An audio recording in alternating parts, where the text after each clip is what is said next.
He takes அவர் எடுக்கிறார். இந்த வாக்கியம் சிம்பிள் ப்ரெசன்ட் டென்ஸில் இருக்குது. சிம்பிள் ப்ரெசன்ட் டென்ஸில் ஒரு வாக்கியம் எழுதுகிறப்ப முக்கியமான ரூலை நம்ம ஃபாலோ பண்ணணும். அதாவது சிங்குலர் சப்ஜெக்ட் வந்துச்சுன்னா வேர்போட எஸ் ஆட் பண்ணணும். ஹீ வந்து சிங்குலர், அதனால் வேர்போட எஸ் ஆட் பண்ணியிருக்கோம். ஹீ டேக்ஸ், ஹீ ஈட்ஸ், அந்த மாதிரி. டேக்கோட பாசன்ஸ் டுக், ஹீ டுக், அவர் எடுத்தார். அவர் எடுப்பார் அப்படிங்கிறதுக்கு ஹீ வில் டேக். அந்த வில் அப்படிங்கிறது சிம்பிள் ஃபியூச்சர் டென்ஸை குறிக்குது.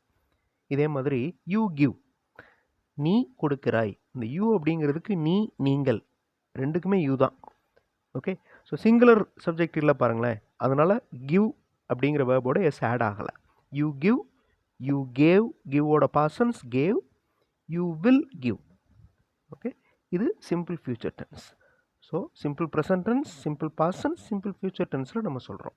இப்போ இந்த வாக்கியத்தை நீங்கள் சொல்லுங்கள், கமெண்ட்டில் ஆன்சர் பண்ணுங்கள். ஹீ இஸ் கம்மிங், அவர் வந்து கொண்டிருக்கிறார். அவர் வந்து கொண்டிருந்தார் அப்படிங்கிறத கமெண்ட்டில் ஆன்சர் பண்ணுங்கள். ஃபுல் வீடியோ பார்க்குறதுக்கு சென்டாக் சேனல் பாருங்கள், கண்டிப்பாக உங்களுக்கு யூஸ்ஃபுல்லாக இருக்கும். தேங்க்யூ.